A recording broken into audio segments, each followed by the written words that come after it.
Ok, se está uniendo.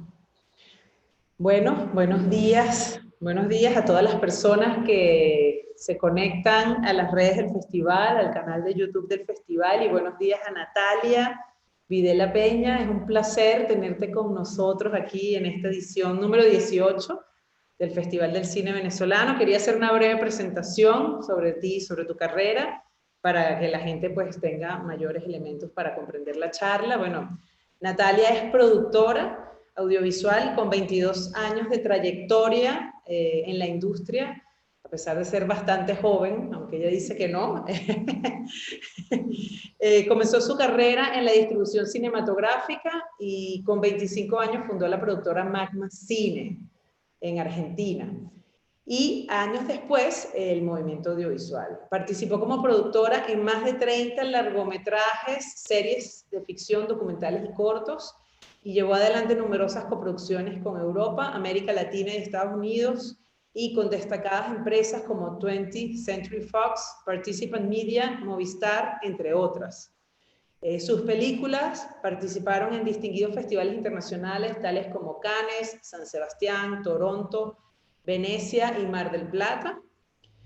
Sus producciones fueron en 3 ocasiones representantes nacionales para los premios Oscar. Fue jurado en festivales internacionales, concursos y fue convocada como seleccionadora y capacitadora en laboratorios de proyectos nacionales e internacionales.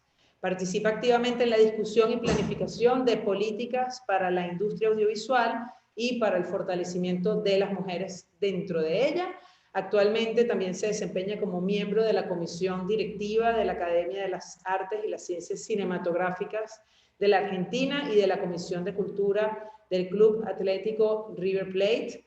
Y bueno, para quienes no me conocen, yo soy Claudia Lepage, productora también, y he participado activamente en la visibilización de la mujer en el cine a través de GEVA, que es una asociación venezolana de mujeres cineastas. Entonces, bueno, Natalia, feliz de conversar contigo. No sé si quieres comentarnos un poco para introducirte, cómo ha sido tu entrada al medio audiovisual, los retos que has conseguido siendo mujer, siendo productora, cómo te sientes con ese rol dentro de la industria argentina y pues iberoamericana. Bien, bueno, buenos días a todas, a todos. Primero agradecerle al festival la invitación a ser parte del jurado, a poder ver esas películas que han seleccionado. También felicitarlas por el esfuerzo y por la valentía de llevar adelante un festival. Siempre es complicado, siempre está bueno para atraer nuevas audiencias y para poder mostrar a nivel internacional los productos que hacemos, que a veces no es tan sencillo. Así que felicitaciones y muchas gracias. Eh, bueno, en mi caso tuve la suerte de empezar muy joven en distribución cinematográfica, como comentabas, y de ahí pasé a los 4 años, 5 años a producir. A los 25 años armamos la productora con mi socio, Juan Pablo Ugriota, y tuvimos la fortuna de que la primera película que hicimos terminó en la Semana de la Crítica de Cannes, entonces eso nos dio una posibilidad muy grande de seguir avanzando. Esta En película, relación a mi rol como productora mujer, para contextualizar un poquito que la gente que no te conoce, esta película estrenada en la Semana de la Crítica, ¿cuál fue? El asaltante, de Pablo Fendrick, que fue una película que hicimos también en condiciones muy... La hicimos solamente porque éramos jóvenes e insolentes y nos animamos a hacer una película por fuera de todo manual de cómo se hace una película. Si ustedes me dijeran hoy a esta altura si es posible hacer una película así, les diría que no, pero que igual se animen, porque, porque termina sucediendo y bueno, a nosotros nos fue muy bien, le hicimos una película que le hicimos en 7 días, con 7 personas, sin presupuesto, o sea, totalmente a contramano del manual, pero bueno, lo maravilloso del cine es que las posibilidades son infinitas y siempre los desafíos también nos permiten con creatividad terminar haciendo estas cosas. Así que bueno, bienvenido al cine y sus posibilidades.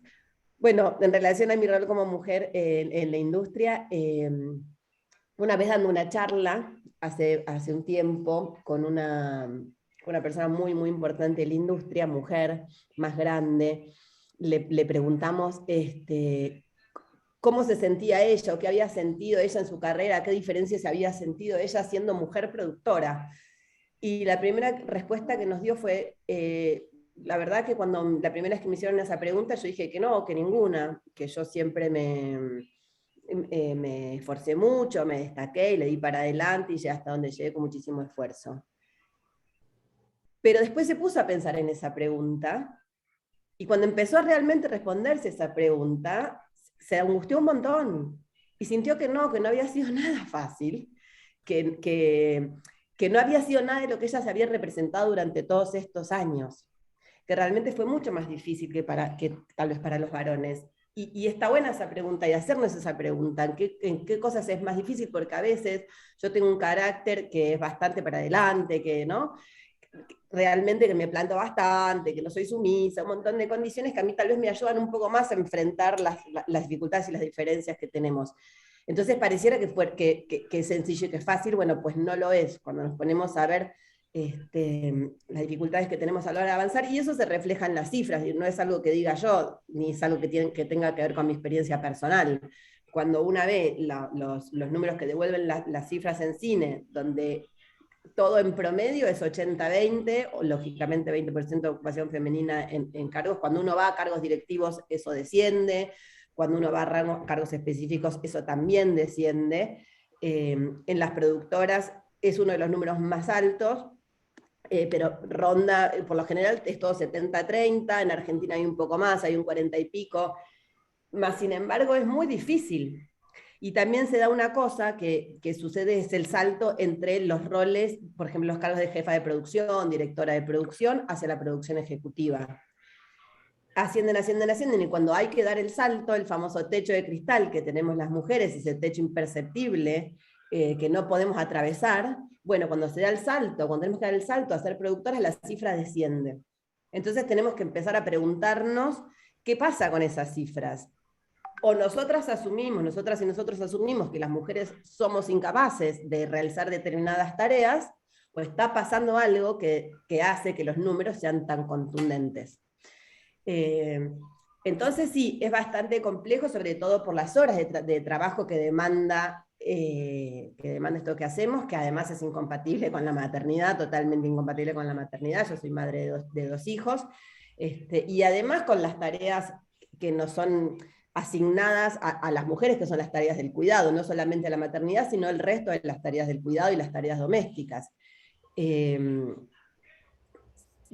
Después, si quieren, hablamos de datos y les cuento, pero hay un estudio que se hizo en Argentina que por primera vez se cuantificó a valor de hora de trabajo, cuánto representan o sea, se tomó como promedio cuánto se le paga a una persona que se dedica a las horas del cuidado, y se determinó que si las tareas del cuidado, las tareas domésticas no remuneradas, fueran parte del Producto Bruto de la Argentina, representarían el 16% del PBI.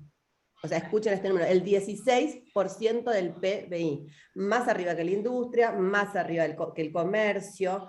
Y este estudio arroja que las tareas del cuidado llevan un promedio de 6.4 horas por día, casi una jornada laboral completa. Entonces, fíjense los desafíos a los que nos enfrentamos, ¿no es cierto? Tenemos dos trabajos. Bueno, entonces me parece que sí, es bastante más difícil, es bastante más complicado. Pero bueno, es una cosa que estamos trabajando para desterrar y para revertir, y también en un mundo bastante masculinizado. A mí lo que me pasaba al yo tener un socio varón, el crecimiento de él y el mío fue distinto, hasta que nosotros decidimos también equilibrarlo. Puertas adentro de nuestra sociedad siempre era 50 y 50, pero puertas afuera siempre me pasaba que él lo tenía como mayor referencia que a mí, o que en reuniones le hablaban a él y no a mí, y todas estas pequeñas cosas, o que yo siempre era, no sé, su asistente, su secretaria, su amiga, su mujer, su amante, o sea, cualquier cosa menos su socia. Nadie se le ocurría como primera opción que podíamos ser socios al 50 y 50. Solo el primero era que era su asistente, o su, no sé, ¿no? Por roles preestablecidos. Pero bueno, les podría contar un montón de cosas, pero no me quiero extender. Sí, es bastante más difícil que para los varones ser mujer productora. Pero yo creo que parte del cambio empieza porque estos varones que nos acompañan o que son colegas nuestros en las películas o socios en las productoras, empiecen ellos también a decir, bueno, ella no es la que nos va a traer el café y hacer la minuta de la reunión y pasar las notas de la reunión solo porque sea mujer. Es decir, yo como hombre también puedo tomar participación en esas tareas, pues que no es que son vinculadas exclusivamente con las mujeres, o sea, los chicos también las pueden hacer y las pueden hacer muy bien, ¿no? Sin equivocarse. Exactamente. O sea, que no se menosprecien Sí, ellos también en esas labores. en mi caso, totalmente. En mi caso, la verdad que con mi socio siempre fue súper parejo y la verdad que nunca, entre nosotros nunca tuvimos los roles así definidos, sino era el para afuera. Eran como absurdo, ¿entendés? Porque nuestra sociedad funcionaba perfecto, la verdad, bastante bien en estas cuestiones, pero el para afuera era muy difícil. Y en relación a esto que decís, hay un ejemplo que nos pasó, era muy divertido, fuimos a una reunión con nuestra acción, que es una asociación de mujeres que abarca las distintas ramas de la industria, entonces fuimos a una reunión y nos recibe un varón, fuimos a reunión con la comisión directiva también de una asociación que no voy a decir cuál es, entonces nos recibe un varón y nos dice, chicas, perdonen que no les ofrezco café ni nada porque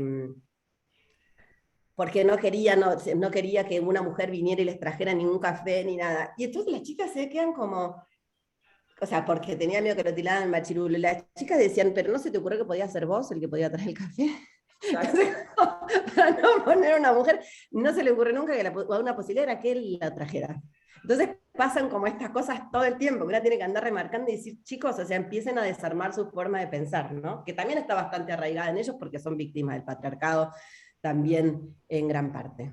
Bueno, y también nosotras como madres, o sea, yo también comparto contigo eso, tengo una nada más y ya estoy así como que no sé a veces cómo hacer todo a la vez, pero también nosotras como madres y las que tienen niños, varones, tienen también una labor allí de que esos niños que vienen creciendo ya vengan con otra mentalidad, ¿no? Porque a veces muchas madres son las que continúan con esos patrones de patriarcado que le inculcan a sus hijos varones. Entonces, o sea, tienen un varón y una hembra y entonces a la niña le ponen a lavar los platos, no sé qué, y el varón no, él está echado en el sofá porque él es el varón y entonces no tiene que hacer nada en la casa, ¿no? Entonces, creo que también va un poco por allí la parte de esa labor, ¿no? Que tenemos.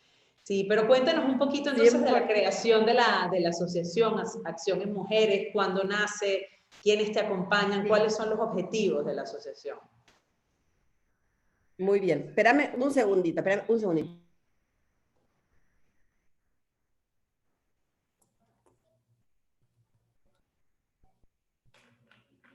No se tiene que sentar aquí, que se vea. Perdón, cuestiones domésticas que me, que me interrumpieron. No te preocupes. De los niños.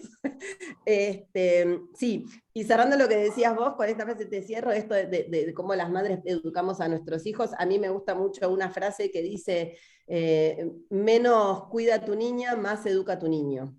Ajá. ¿No? Entonces, dejemos tanto de cuidar a nuestras niñas, decir cuídate, cuídate, cuídate, y dediquémonos a cuidar, a educar a nuestros varones para que estas niñas no tengan que andar cuidándose tanto. Entonces, me parece que estaría bueno cambiar el eje, ¿no? Mirar más a los varones y su educación y su participación, que es necesaria para la transformación. No es solamente nosotras mujeres transformándonos, sino ellos también. Bueno, y yendo a la creación de Acción Mujeres del Cine, bueno, nosotras somos muchas mujeres en Argentina haciendo cine, porque somos muchos en general, muchos y muchas haciendo cine, y hay bastante participación femenina, que no revierte estas cifras, no se crean que por ser muchos estas cifras cambian, pues no, y si les voy a decir que no, lamentablemente no, pero sí somos muchas en volumen y en cantidad, digamos, en comparación con otros países. Y la verdad es que nos conocemos y demás, pero y tenemos vínculo, y un día dijimos, bueno, juntémonos y asociémonos y veamos qué es lo que podemos hacer entre todas. Y tomamos todas las ramas del cine, actrices, técnicas, guionistas, productoras, directoras. Y empezamos a pensar políticas cinematográficas y cuestiones que podían ayudarnos a revertir estas cifras, porque en realidad lo que nosotras deberíamos conseguir como mujeres son políticas que nos permitan de manera sostenida transformar y revertir estos números, porque no se trata de voluntades individuales, no podemos dejar esto librado a las voluntades individuales de que un compañero nos incluya, o que un hombre resigne sus privilegios. Nadie va a resignar sus privilegios así porque sí. No se puede dar una batalla de uno a uno, sino que tienen que ser medidas colectivas que reviertan estos datos, reparaciones históricas en realidad, que reviertan esto. Entonces, hacia eso fuimos, a buscar medidas de incentivo, porque solamente con medidas de incentivo se revierten los números. Sí, en lo que Lo que les pones decía recién, por puntos. voluntades propias, y hay casos concretos, muy concretos, de que cuando o cuando las políticas sugieren, digamos, no obligan, pero en definitiva uno se ve obligado para acceder a determinadas cosas a incluir mujeres, los números cambian enormemente. A mí incluso también como mujer me pasa, que me pongo más creativa y los hombres se ponen más creativos y de repente nos damos cuenta que hay un montón de mujeres trabajando en el medio, pero que no han tenido oportunidades. Entonces a mí me pasaba como mujer productora, que cuando yo pensaba, por ejemplo, en directores o directoras de fotografía, yo te podría decir de corrido el nombre de 10 directores de fotografía con los cuales trabajar, y que son súper exitosos.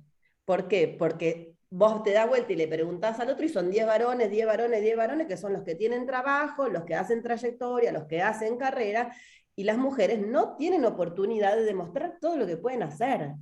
Entonces a mí como mujer productora me pasaba. Por suerte, la última película que hice la hice con una mujer directora de fotografía que hizo foto y cámara. Entonces también dejen de decirnos a nosotras qué somos capaces de hacer, porque otra cosa que sucede mucho es, bueno, ¿cómo una mujer va a cargar durante tantas horas de rodaje una cámara tan pesada y va a hacer tanto esfuerzo físico? Entonces empiezan a pensar que, bueno, que no podemos. Bueno, dejen de pensar ustedes lo que nosotras podemos o no podemos, y dejen que nosotras decidamos qué es lo que podemos hacer. O se creen que una mujer no tiene capacidad suficiente para decir si puede o no portar una cámara durante esa cantidad de horas. O se creen que no lo sabe, que no sabe esa mujer que va a hacer ese esfuerzo y siente que no está capacitada y así todo lo hace. Pues no. Entonces, digo, con esto de las políticas de inserción, nos ponen a todos y a todas más creativas.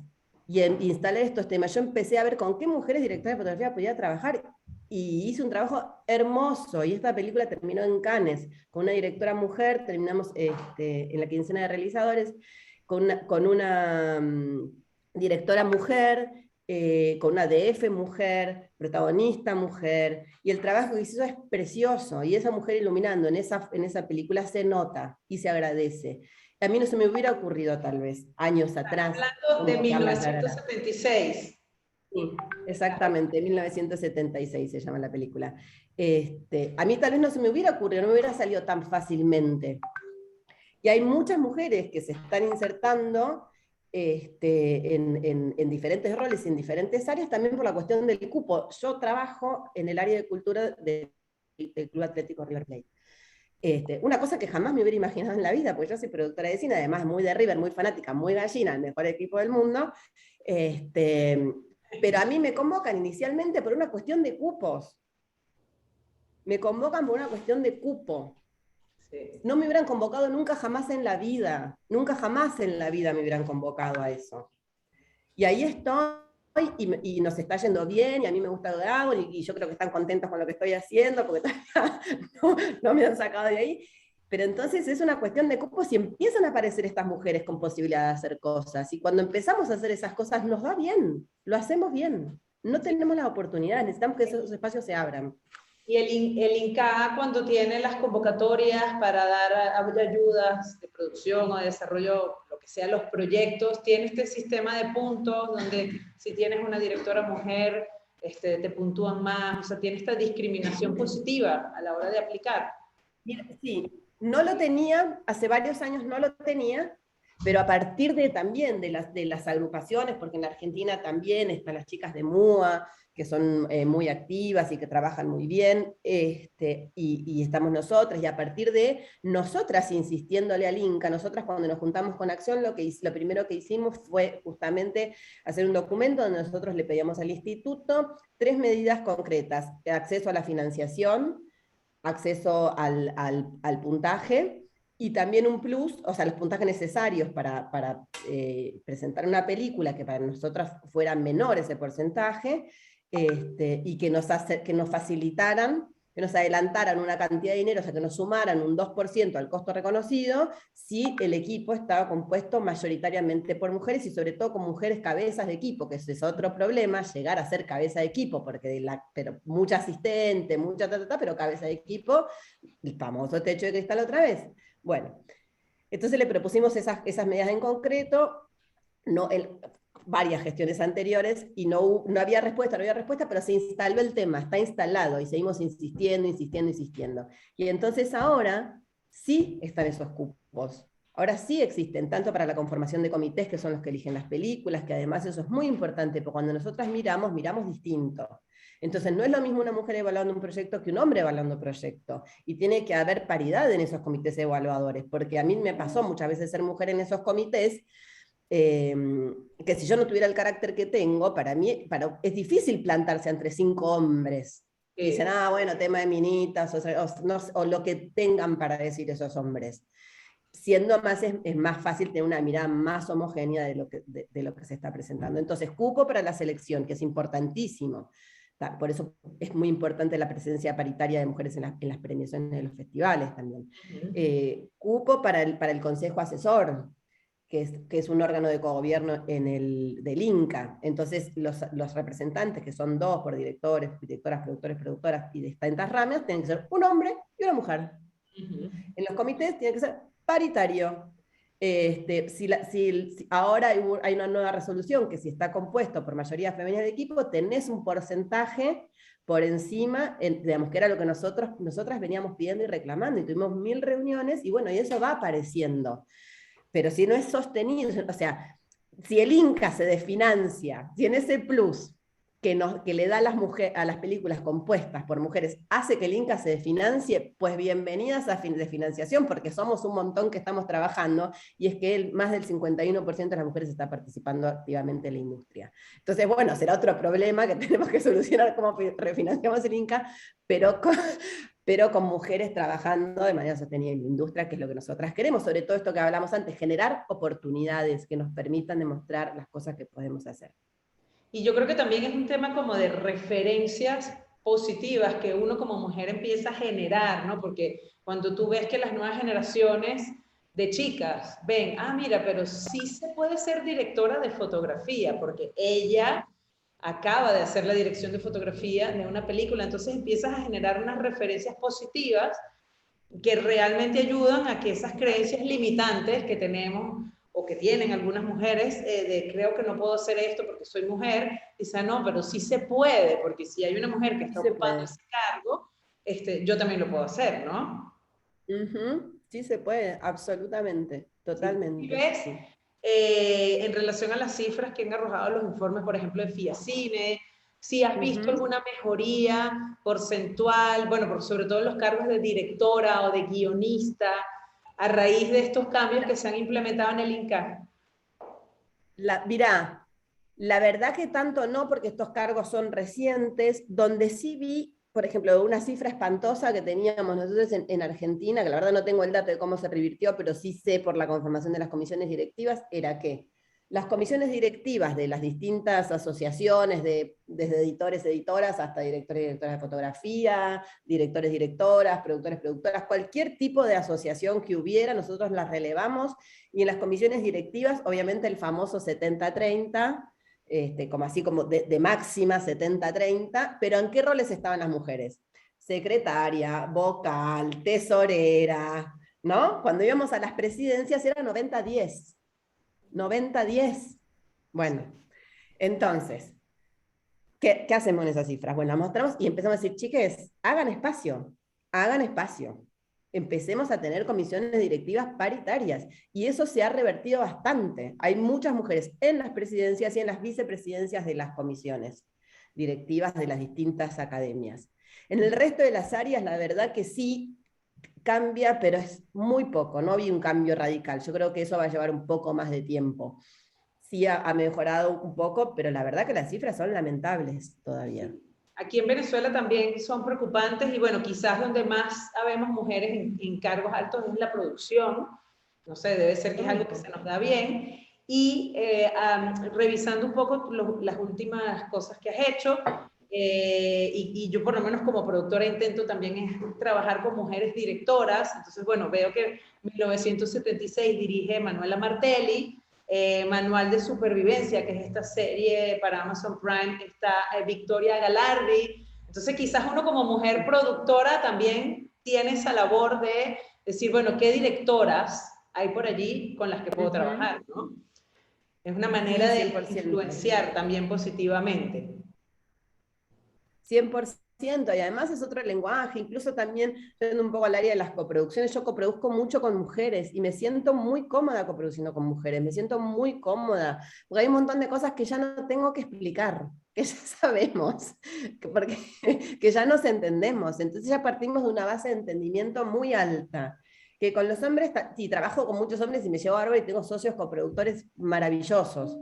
Pero es distinto el vínculo. Digamos, no digo ni que sea mejor ni peor, pero es distinto y está bueno. Y está bueno que sea así. Sí, porque miramos distinto, porque contamos distintas las historias. A mí me pasa que ahora yo ya no me puedo desentender más cuando veo una historia de mujeres contada por varones. Solo por varones. La verdad que la otra vez me pasó. Tampoco voy a decir qué película. Veo, veo una película de mujer, con una temática de mujeres, sobre una mujer que aborta, una condición, papá, papá, papá. Entonces veo, director, ta, ta, ta. Productor, ta, ta, ta. Productor, coproductor, chabón. Chabón, chabón, chabón, chabón. Del director, productor, guionista. Ta. Bueno, había una sola mujer que era productora asociada. Y en los créditos le pusieron productor asociado XXX, ni siquiera la A le pusieron, digo, entonces chiques, no pueden convocar a una mujer para hablar de temas de mujeres, está bien, no digo que un hombre no pueda hablar de temas de mujeres o que un guionista varón, porque todos podemos hablar de todo, pero ¿no se les ocurre convocar a una mujer a ver cómo cuentan esas cosas?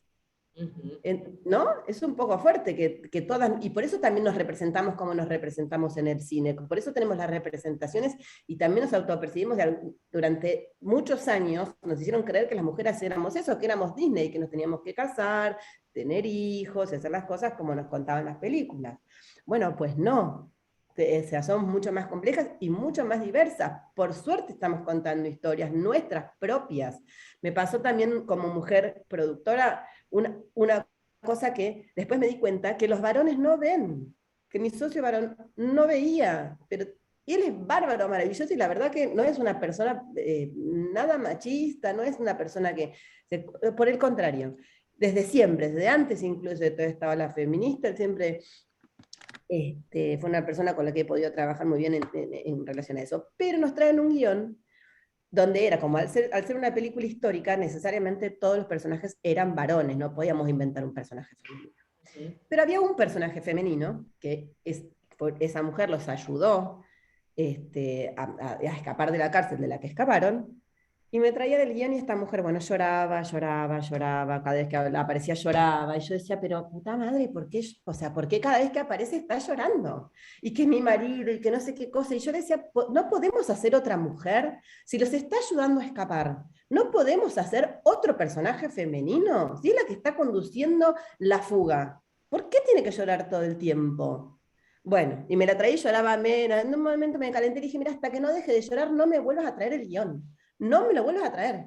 Bueno, me lo trae, lo leo, bueno, me gustó más. Y se nota radicalmente el cambio de esa mujer en el guión. Y me lo preguntaban en los Q&A y me decían, ¿qué onda esta mujer? Y se notaba un montón. Entonces, digo, esa es mi mirada como mujer productora, de ver una mujer en ese rol. Digo, che, pará, no es que estamos llorando todo el tiempo. Podemos llorar, tenemos sensibilidades, pero pasamos a la acción también. Claro. ¿No? Entonces las mujeres somos sensibles, tenemos sensibilidad distinta y podemos llorar, no significa que nos la pasemos llorando por los rincones. Dejen de representarnos de esa manera. Bueno, y eso es, digamos, que las mujeres estamos mirando cómo nos están contando, y es importante. Es importantísimo, Natalia. Bueno, podríamos estar horas hablando de este tema, que bueno, para mí también como creadora, cofundadora de la Asociación Venezolana de Mujeres Cineastas, pues es un tema muy sensible y bueno, creo que ha sido interesante que has dado, bueno, tips, sugerencias, cosas de cómo poder cambiar, ¿no? esas condiciones. Pero bueno, pasemos al tema de las coproducciones. que también es otro de los temas que queríamos abordar contigo por tu experiencia.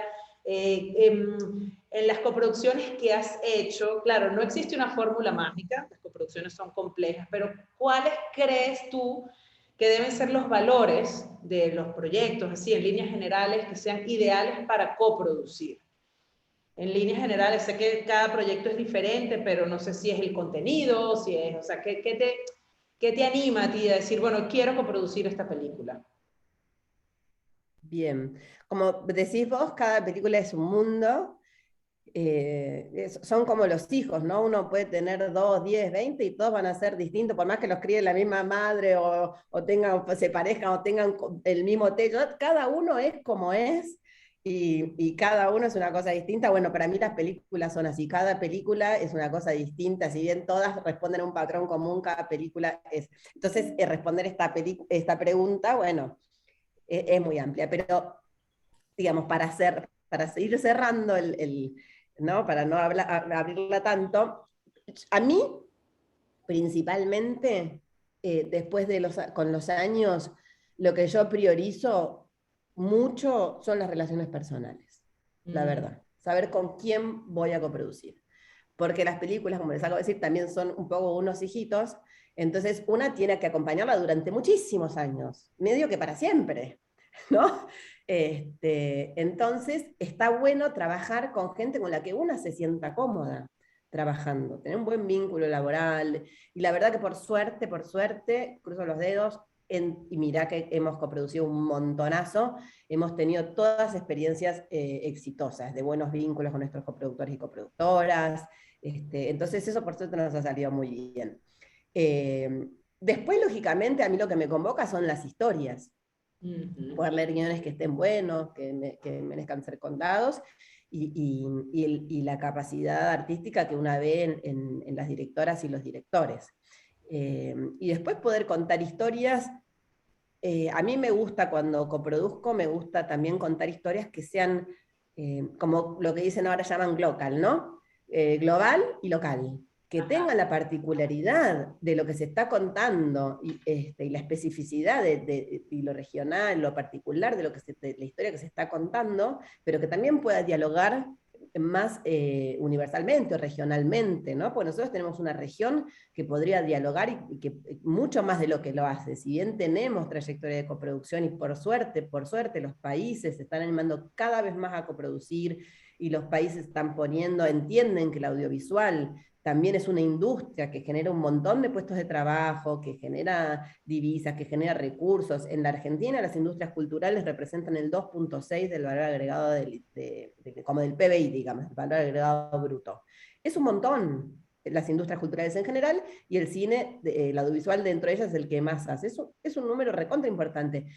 Entonces, cuando los estados tienen políticas que incentiven eso, bueno, empiezan a funcionar y empiezan a producir en mayor volumen, está visto en la región como eso sucede, como sucede, bueno, en Colombia, como sucede en Uruguay, como sucedió en Chile también, en Perú, todos los países que han tenido incentivos han trabajado más. Entonces, nosotros con esto podríamos dialogar muchísimo más regionalmente, y podríamos hacer todo un sistema más latinoamericano, porque además compartimos un mismo idioma, tenemos esa suerte, ¿no? Un idioma que es de los más hablados en el mundo, entonces también tenemos esa suerte. Eh, entonces esto que les decía, que me gusta que tengan la impronta local y que puedan contar historias, nuestras propias historias contadas por nosotros mismos, pero que también tengan la universalidad que tienen las humanidades y las historias, ¿no? Eso me gusta mucho a la hora de elegir proyectos. Y también, bueno, ahora me fijo si son mujeres, si las coproductoras son mujeres, y también eso es como el plus que me da a la hora también de elegir proyectos. Sí, viendo, o sea, digamos, de la última película, corrígeme, en coproducción, bueno, creo que 1976 es una coproducción con Chile, ¿cierto? Exactamente, sí, es una Es una coproducción con Chile. bilateral Chile-Argentina. Sí, exactamente, sí, Y sí. 2019 está Araña, que es una coproducción ya Sí, multilateral, donde sí, nuevamente repites con Chile, o sea, hay un vínculo quizás cultural, facilidades de fondos de coproducción con Chile, pero bueno, pero también se suman Argentina y Brasil a la película, ¿no? Sí, es que en realidad es un músculo que se va dando y que se va desarrollando. Por eso, digo, yo soy una convencida, digo, no porque sea, porque es una obviedad, digo, que es esto que les decía, que cuando los países empiezan a incentivar, se abre un canal que después sigue funcionando como una rueda. Nosotros, por ejemplo, en Argentina, en relación a las coproducciones con Brasil, nosotros hemos coproducido con todo el mundo, coprodujimos con Chile, con Colombia, con Uruguay, con Brasil, con Panamá, con Francia, con España, con Alemania, con Estados Unidos, con México, o sea, hemos coproducido con cuanto país hemos podido, con todos. Este, pero con Brasil nosotros no habíamos coproducido, hasta hace muchísimo, hasta hace varios atrás no coproducíamos. ¿Por qué? Porque teníamos la barrera idiomática. Entonces había poca coproducción entre Argentina y Brasil. Nos era más natural producir mucho con España o con países de la región que fueron incentivando la coproducción. Pero entonces se hizo un fondo, la Argentina tuvo la gran idea de hacer Argentina y Brasil, de hacer un fondo de coproducción Inca Ancine, que es el Instituto Brasilero. Bueno, lo que nos parecía imposible de repente empezó a ser posible. No, otra vez nos pusimos creativos, como con el cupo de género. Uno se pone creativo y empieza a ver de dónde salen mujeres abajo de las piedras. Bueno, entonces ahora uno dice, aparece una plata, uno empieza a decir, bueno, ¿cómo hago para que esto me cierre con Brasil? ¿O qué vínculos podemos establecer? Y esos vínculos se dan y funcionan y se aceitan. Entonces yo gané un fondo de coproducción con Brasil, hicimos El Ardor, que es una película enorme, que hicimos con Participan Media, que la tuvo Alicia Braga, que es una excelente actriz, una excelente persona. Ahí la conocí a Vania Catani, con la que seguimos coproduciendo y entablamos un vínculo de amigas y nos vamos, digamos, tirando tips y hablando de la industria, digamos, es una gran referente también para mí. Y a partir de eso empezamos a coproducir y seguimos coproduciendo más allá de este premio. La primera fue a partir de este premio y después seguimos coproduciendo con Brasil, no yo sola, sino toda la Argentina empezó a coproducir mucho con Brasil, una cosa que nos parecía imposible y empezamos a hacerlo. Y así con todo el resto de los países. Y en el caso de estas grandes coproducciones, o bueno, no tienen que ser tan grandes las películas, El Ardor sí, pero no sé, quizás Araña es una película un poco más mediana, pero cuando tienes tantos coproductores, o sea, una coproducción entre 4 o 5 países, o sea, ¿cuáles son los mayores retos con los que te has encontrado? Si es la comunicación entre los coproductores, los aportes de cada quien, o sea, si nos pudieses a lo mejor compartir alguna anécdota o algo que nos ilumine un poco de cómo hacerlo. Sí, el Tetris de la coproducción, le digo yo siempre. El Tetris, cuando somos muchos, se empieza a armar el Tetris de la coproducción, donde una tiene que empezar a encajar piezas todo el tiempo y mueve una y se te desacomoda la otra. Claro, porque cada país uno tiene que cumplir requisitos mínimos de elenco y de técnicos y de técnicas. Y bueno, entonces como armar así, la verdad que es un desafío. A mí me encanta, a mí me apasiona lo que hago. Entonces me parece, cada desafío me motiva. En lugar de tirarme para atrás, me motiva y me desafía un montón. No, el mayor desafío es poder cumplir con todos estos requisitos y hacer que estas piezas se encajen. Por suerte, las películas se hacen y filmar se filma y uno le termina encontrando la vuelta. Pero cuando somos muchos, y sobre todo, uno de los mayores desafíos también y una de las cosas difíciles de sortear es cuando una coproduce, por ejemplo, con Europa, ahí se nos plantea un desafío bien difícil por una cuestión de valores.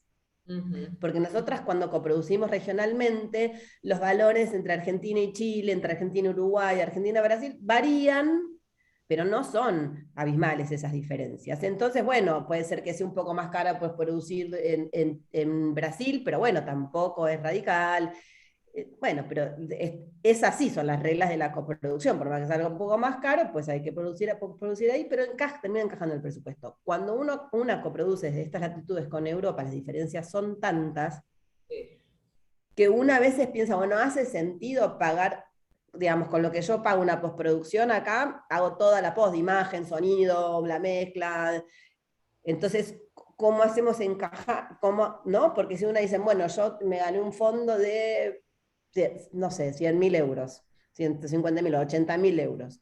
La parte que me terminan destinando a mí para mis procesos, tal vez no justifica que yo después no pueda, como productora mayoritaria, vender ese país. Por ejemplo, a mí España, ¿por cuánto vendería yo una película en el territorio español versus cuánto me termina aportando a mí a la coproducción? Porque tienen sus gastos generales, sus gastos de lanzamiento, y después a mí en los procesos, a mí lo que me descarga de mi presupuesto no equivale a lo que vale ese territorio, en definitiva. Sí. Entonces, una vez se dice, ¿qué hago?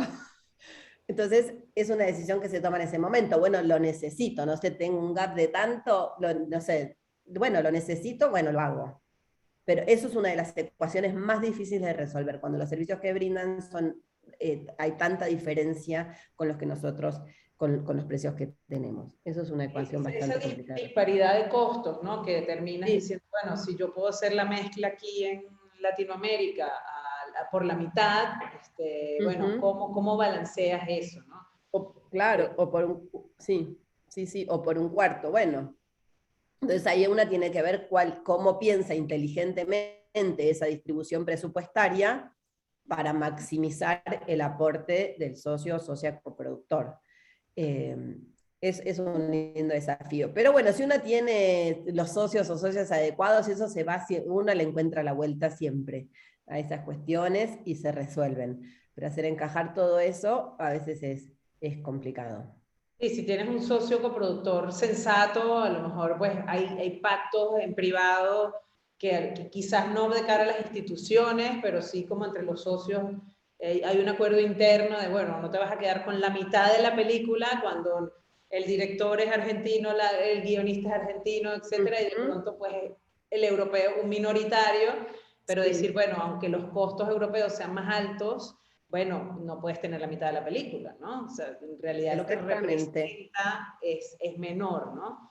Quizás una de las cosas interesantes de las coproducciones es la posibilidad de que las películas viajen más allá, ¿no? En otros territorios, ya al tener involucrado a un coproductor de X país, ya hay una garantía, ¿no? De que se pueda distribuir en ese país, bueno, casi que es una exigencia de muchos fondos locales, ¿no? ¿Cómo ves esa apertura, ¿no? de ventanas o de países que se dan gracias a la coproducción? ¿Sientes que el cine argentino o el cine que haces ha podido viajar más gracias a estos acuerdos? Sí, sí, totalmente. Me quedé con lo que decías para cerrar la pregunta anterior, y es bien interesante eso de las negociaciones privadas. A veces las instituciones tienen unos requisitos y está bien interesante ponerse a pensar cuáles son los requisitos de la película en sí, digamos. ¿No? Las instituciones tienen sus requisitos. Hay gente que lo hace. No puedo decir que yo lo hago también, porque conozco gente que lo hace. Pero sí, digamos, las negociaciones son individuales, y eso también es una herramienta para quien se anime a coproducir, de poder ir por afuera de lo que dicen los libros y buscar, porque en definitiva lo que uno quiere es que la película sea de la mejor manera. Y yendo a tu pregunta de la visibilización de lo que hacemos, pero desde ya que sí, porque una de las obligaciones, por lo general, los países obligan, como regla general, a estrenar las películas en los países. Entonces eso también hace un poco formación de público, si bien es muy difícil también acercar a nuestro público a las salas, pero bueno, es una ventana más para poder hacer esto que a mí me gusta, que es regionalizar lo que nosotros hacemos y tener como un lenguaje común en nuestra producción audiovisual, con lo que nos distingue también, ¿no? Porque tenemos cosas muy distintas, pero tenemos un montón de cosas que nos unen y que nos hermanan. Entonces sí, eso abre un canal de distribución más interesante para nuestras películas, y también a la hora de pensar el contenido, cuando yo les hablaba de esto, de lo local. Cuando una ve un guión escrito, por ejemplo, en 1976, es una historia muy chilena. Nosotros compartimos la dictadura, entonces compartimos una historia en común y ya sabemos, pero cuando viene otra persona desde afuera y la mira con una mirada más lejana, el aporte que le hace a ese guión está buenísimo, porque uno mira las cosas desde lo local, desde lo vivido, desde la experiencia, y cuenta desde ahí. Pero el receptor es un otro que tal vez no es tan cercano o cercana a esa historia que estamos contando. Entonces, una mirada externa a la propia enriquece necesariamente lo que uno está contando. Entonces también el aporte desde las ideas, desde la creatividad, desde los talentos también, Yo he trabajado con talento de otros países increíbles, he conocido directores o directoras de fotografía, a los que me encantaría convocar y volver a trabajar, posibilidades que tampoco se me abrirían si yo pensara solamente nacionalmente. Entonces sí hay una posibilidad expansiva enorme.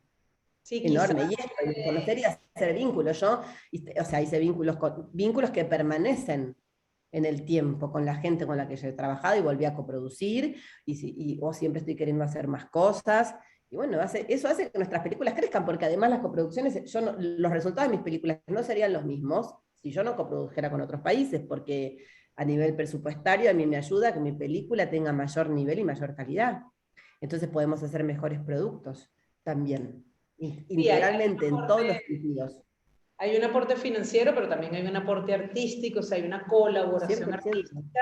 Y en relación a lo de la distribución y como que digamos el viaje que ofrece la coproducción, mi reflexión viene un poco porque sí, somos latinoamericanos, hablamos el mismo idioma, pero curiosamente muchas veces es difícil que nuestras películas dentro de Latinoamérica circulen de una manera natural. Entonces, bueno, obviamente la coproducción con otro país latinoamericano hace que, bueno, necesariamente se tenga que ver en Chile, en Argentina, o sea, pero es un gran reto porque, o sea, si yo quiero ver cine argentino, por ejemplo, bueno, ahora existen otros players, están las plataformas que de pronto, qué sé yo, Movie, puedo ver algunas cosas, pero es cierto tipo de cine, pero o sea, esa democratización de circulación de contenidos dentro de nuestra propia región es un gran reto. O sea, yo creo que yo veía más cine argentino cuando vivía en España,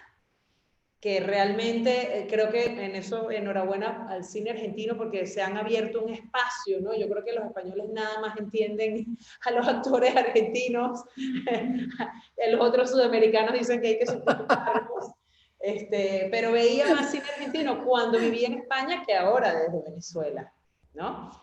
Entonces, es irónico porque, bueno, hablamos el mismo idioma y tenemos ese gran reto, ¿no? Que hay similitudes culturales, de pronto decías esto de que con Chile comparten, bueno, el haber sufrido, ¿no? Procesos dictatoriales muy fuertes, con desaparecidos, etcétera.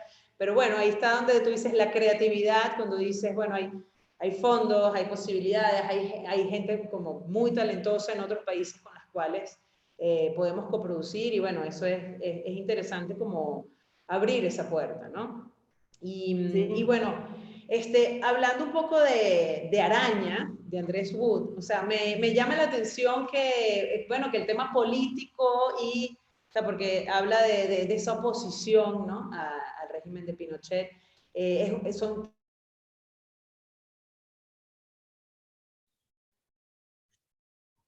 Ay, se me ha quedado pegada. Hola.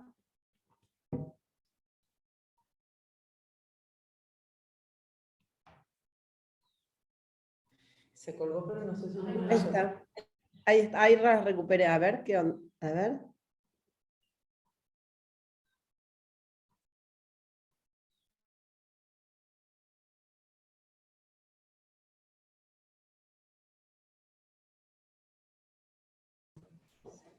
A ver, ahora estás muteada. Ahí estoy, ahí estoy. No, estaba Sí, preguntando a ver si estaba bien la internet acá. Me decías de araña, entonces. sí, no, que digamos que me llama la atención que digamos, hay un tema histórico, político, digamos, ves, la película habla de la oposición a la dictadura de Pinochet y, digamos, hay algo que te llame la atención de coproducir o de producir este tipo de temas históricos, políticos, incluso pues eso, relacionados con lo local, como dices tú, de otros países que no son Argentina, ¿no? Que veo que estás muy abierta a Sí. eso. ¿Qué te interesa contar? ¿Qué historias te Mira, interesan? a mí, a mí me encanta contar nuestras historias con nuestras miradas propias. A mí no me gusta producir un cine que imite cines de otras latitudes, que en lo que caemos bastante. Sí me gusta tomarlos como referencias y aprender del buen cine que se hace en otras latitudes, con más recursos y demás, y bienvenido para el crecimiento de nuestra cinematografía. Pero no me gustan a mí las películas que pretenden, o sea, que queremos contarnos como si estuviéramos en Nueva York, pues no estamos en Nueva York, estamos acá. O sea, podemos contar, ¿no? De alguna manera con más recursos, pero yo no puedo hacer una policía tejana en Buenos Aires, no. O sea, tengo que hacer una policía de Buenos Aires que tenga otra vez un diálogo universal, pero con la impronta local. Porque somos lo que somos esto y está bueno que nos contemos como somos y que no impostemos porque también otra vez, es como con el patriarcado, nos han contado que las cosas eran así, que las historias eran esto y que debían ser contarse así, que nosotros solo podíamos hablar de nuestras miserias, de nuestro cine pobre, de una pobreza pintoresca, y contar lo mal que la pasamos en estas latitudes, que es cierto, pero la pasamos mal en todos lados y en todo el mundo. Entonces, a mí me gusta cuando los temas sociales o los temas históricos también son tratados creativamente. ¿Qué es lo que pasa con estas últimas películas? 1976 y Araña hablan de un tema que ya se ha tocado enormemente en nuestras cinematografías, casi que ya hasta aburre, otra película de dictadura, como no, que siguen siendo necesarias porque hubo un montonazo de detenidos desaparecidos y hay muchas generaciones que todavía no conocen esas historias, entonces es necesario seguir contándolas, pero no aburramos. Dejemos de aburrir con estas historias. ¿Y qué pasa con 1976 y con Araña? Están contadas, pero desde otro punto de vista, desde otro lugar. Porque Araña está contado desde las clases altas y desde un grupo de derecha.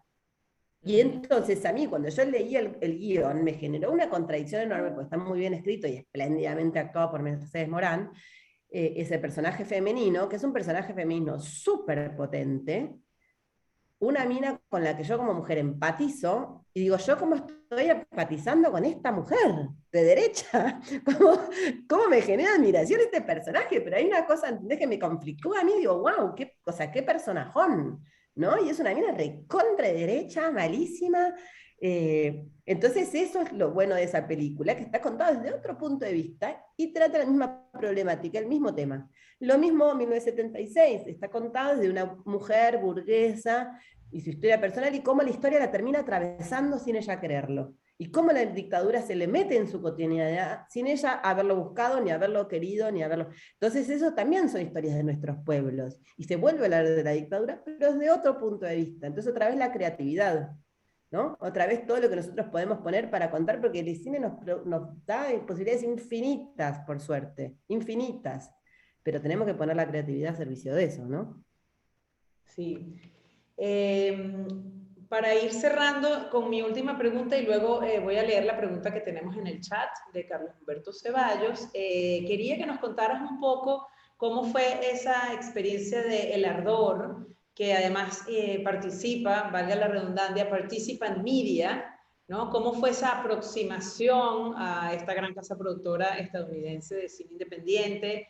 Y bueno, que fue una película pues protagonizada por Gael García Bernal, o sea, digamos, de gran factura. ¿Cómo fue ese proceso? ¿Cómo se acercaron a Participan Media? ¿Cómo se logró ese financiamiento? Y que están todos estos países, además de por medio. Sí, bueno, el Ardor también es un lindo caso, también me parece que para que no pierdan las esperanzas quienes están tratando de levantar un proyecto, porque otra cosa que nos pasa es que son tan largos estos procesos que quien no está habituado se termina frustrando, ¿no? Y termina aflojando. Bueno, las películas hay unas que se levantan la financiación más rápido, otras son más viables porque tal vez llevan menos presupuesto, pero las películas grandes llevan mucho tiempo de desarrollo, mucho tiempo de desarrollo. Y fue el caso del Ardor, porque nosotros lo conocimos a Gael cuando estrenamos El Asaltante en la Semana de la Crítica, porque él era embajador, y esto fue poner el año 2005, 2005, 2006. Y el Ardor lo hicimos en el 2012, 2013, 2013. O sea, y ahí lo conocimos a Gael y pegó mucha onda con el director y dijimos, bueno, que Gael le dijo, yo quiero hacer una película con vos, hagamos algo juntos, y ahí como que empezó a germinar la idea y Pablo empezó con la idea del Ardor, pero claro, una película tan cara que era difícil de levantar porque combinaba una película de gran presupuesto, pero con un valor artístico. Entonces, para la comercialización es difícil. Entonces empezamos esto, como siempre, a sumar voluntades.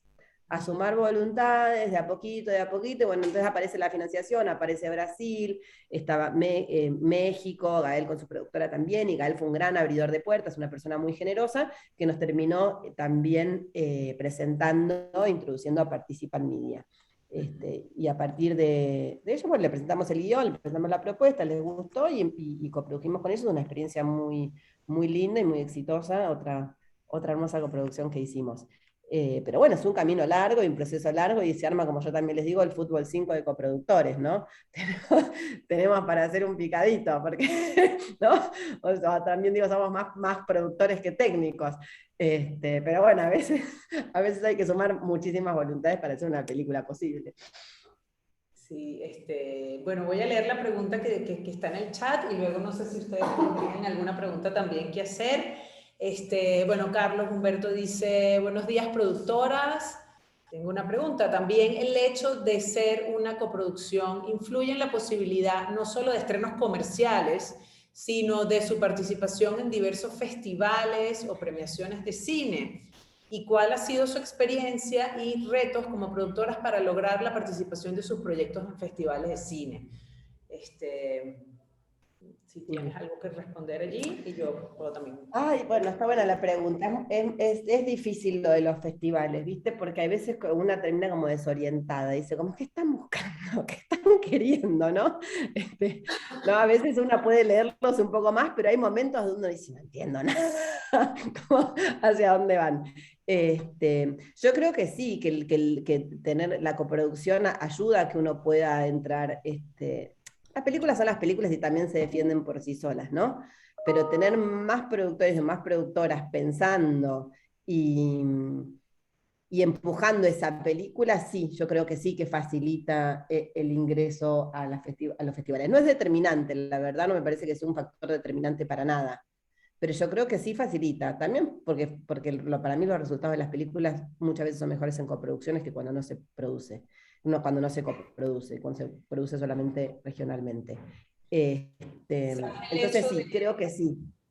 De quién Y es después, el programador o quiénes son los directores, porque los festivales de pronto cambia el director, cambia el equipo de programadores y tú dices, oye, mi película es para este festival y de pronto hay cambios en el festival y no, resulta ser que tu película no fue seleccionada, o sea que es un proceso arduo, ¿no? Tú has pasado exactamente. por festivales casi que los llamados Big Five, bueno, no los Big Five, pero Sí, casi, o sea, Cannes, San Sebastián, Toronto, Venecia y Mar sí, del Plata, o sea, digamos, festivales clase A o sí, festivales donde, digamos, las ventas de las películas sí. como en Toronto, que, digamos, se facilitan mucho más. ¿Qué podrías decirnos, ¿no? De tu experiencia, haber estado en estos festivales, sugerencias o qué nos pudieras contar? Sí.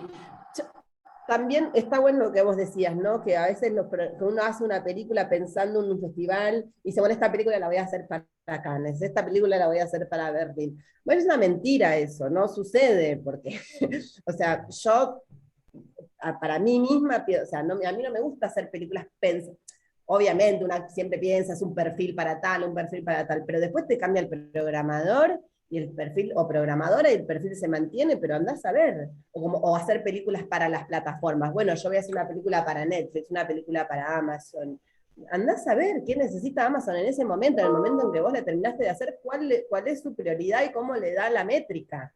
Entonces, digamos, a mí no me gusta pensar, si bien uno siempre piensa para qué público y hacia dónde, ¿no? Porque también es un ejercicio que una tiene que hacer, pero no me gusta determinar digamos, que la decisión sobre el contenido que hago lo determine ni los festivales, ni las plataformas, ni nada, porque yo creo que una película se defiende sola, en diferentes terrenos y va encontrando su espacio. Entonces tenemos que creer en las películas que hacemos y ser creativos y hacerlas pensando. Se me han congelado. Ahí estamos. Hacerlas pensando en lo que nosotros queremos hacer y queremos contar, independientemente del resultado final, o sea, no pensando en los festivales y en las plataformas, que obviamente sí, vuelvo a decirlo, una como productora tiene una estrategia de mercado, de distribución y demás, y lógicamente es un factor fundamental, pero no determinante, por lo menos en mi caso, no es determinante. Pero la Entonces, sí, presencia después en la, festivales sí la puede experiencia. abrir puertas para las ventas internacionales, Exactamente, ¿no? exactamente. Dicho esto, que después las películas queden en los festivales es maravilloso, es una puerta enorme los festivales, porque ¿qué hace? Visibiliza tu película. Entonces yo siempre también digo que una vez que te la programa uno, empieza una cadena de programaciones como el dominó de la programación de las películas, y empiezan a circular un montón, la elige uno y después otro programador la ve en otro festival, o programadora la ve en otro festival, y la programa para el suyo, y tal vez una película que no tuvo la posibilidad de ser vista y que es espectacular, no tiene esta posibilidad de seguir defendiéndose en los diferentes festivales. Y abre una posibilidad enorme para la película y también para nosotros y nosotras las productoras y productoras, porque además de mostrar las películas, los festivales por lo general tienen sus mercados, que es donde nosotras hacemos nuestros negocios y donde nos vinculamos y donde conocemos gente y donde se expanden las posibilidades de crecimiento de nosotras y nosotros como profesionales de la industria. Entonces, a mí los espacios de encuentro, de mercados, de festivales, de industria, para mí son espectaculares, son una puerta enorme, que yo también cuando hablo con chicas y chicos que se están formando, les digo, traten de participar, de anotarse en laboratorios, de proyectarse internacionalmente, porque eso es lo que termina abriendo muchas puertas que tal vez uno no tiene localmente o que tiene parcialmente, pero necesita de un apoyo plus en otro lado. Entonces, bueno, parece una pavada lo que digo, pero tal vez uno termina con un cóctel comiendo al lado de una persona que toma decisiones, y eso pasa mucho, y de repente estás sentado con una persona y pegaste onda, y de repente estás en lugares que tal vez no pensabas que ibas a estar. Entonces sí, es súper fundamental. Sí, me quedó en la cabeza cuando decías, bueno, tampoco es que yo estoy haciendo una película o una serie o lo que sea, esperando a ver qué necesita Netflix o qué necesita Amazon.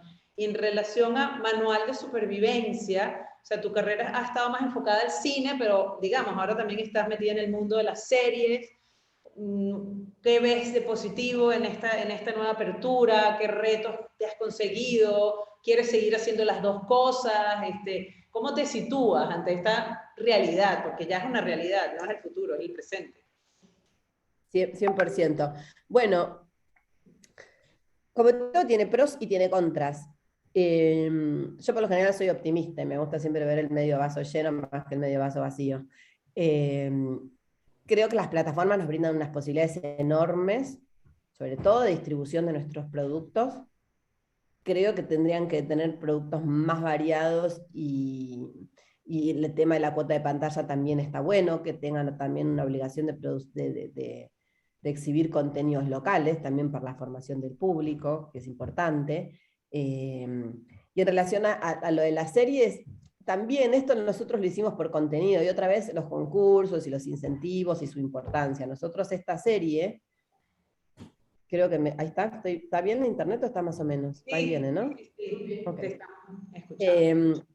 Bueno, entonces, nosotros esto lo hicimos a partir de un concurso que lanzó el Inca, para producir series. La verdad que nos lanzamos, no sé, porque de locas y de locos, o sea, porque los guiones a nosotras, no sé, a mí me encantaron, me gustaron mucho. Viene Vicky, con la que nosotros habíamos producido una película, me dice, che, ¿por qué no nos presentamos a este concurso? Yo le digo, Vicky, estás loca, no alcanza para nada. El premio castigo que le digo yo a veces, ¿viste? Que te ganas el premio, cuando ganas el premio, y dices, ay, ahora tengo que producir la película, no lo puedo creer con esta plata, ¿para qué me lo gané? Bueno, el famoso premio castigo. Bueno, bueno, un poco, un poco, no, bueno, pero Vicky nos trajo estos guiones, y a mí nos gustó tanto, dijimos, vamos a presentarnos, presentémonos, y después vemos cómo terminamos de conseguir la financiación para hacerlo. Bueno, y dicho y hecho, nos pasó eso, que ganamos el concurso, y que la verdad que los guiones eran tan buenos, y la serie tiene a los actores y actrices más destacados de la Argentina. Le hicimos con bastante poca plata, sobre todo la primera parte, pero claro, les gustaba tanto que estaban, decían, sí, sí, voy, pero mirá que no tenemos un mango, sí, sí, voy, vamos. Y se sumaron todos, y después cuando ya se sumó Movistar nos permite hacerlo de otra manera, de otra envergadura, como una cosa un poco más, dentro de parámetros más normales. Entonces sí, lo que nos permite esto es también contar historias de otra manera, son nuevos desafíos, es un nuevo sistema de relaciones, porque nuestro sistema de relaciones viene del cine, y los que toman decisiones en las series es otro, es un poco también empezar de cero, empezar a contactar con gente con la que nosotros no contactábamos, es como volver, ¿no?, 15 años atrás y empezar a hacer, o 20 años atrás, empezar con estas relaciones nuevas. Y si bien otra vez hay un montón de cosas que comparten con el lenguaje cinematográfico, hay cosas que son bien distintas. Y hay que aprender también nuevos códigos. Y bueno, el cine siempre es así, es un aprendizaje constante y es súper dinámico, tanto en sus formas de producción como en sus formas de exhibición. En lo que yo voy haciendo cine, que son 20 y pico de años, las tecnologías han cambiado enormemente digamos, en poco tiempo histórico.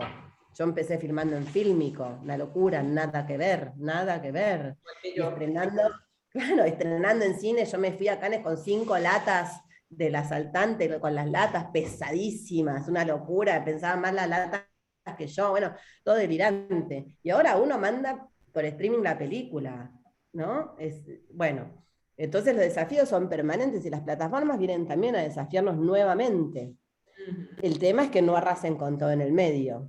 Ese es como el equilibrio que nosotras tenemos que encontrar, ¿no? Que no arrasen con nuestra cultura, que no arrasen con nuestros contenidos y que nosotros no nos pongamos a hacer cosas, esto que te decía, pensando en qué quiere Netflix de nosotros. Bueno, propongamos, ¿no? Nosotros lo que queremos darle a Netflix, y Netflix pedirá lo que ellos necesitan y promediaremos. Digo, Netflix puede ser la plataforma que más conocemos, pero bueno, es una cuestión de ir ahí promediando, ¿no? Y también lo que quiero decir es que no hay un solo modelo de cine, por suerte hay muchísimos modelos de cine. Hay películas que tienen más vocación comercial y hay películas que tienen más vocación artística, hay películas que tienen una cosa un poco más entre una y otra.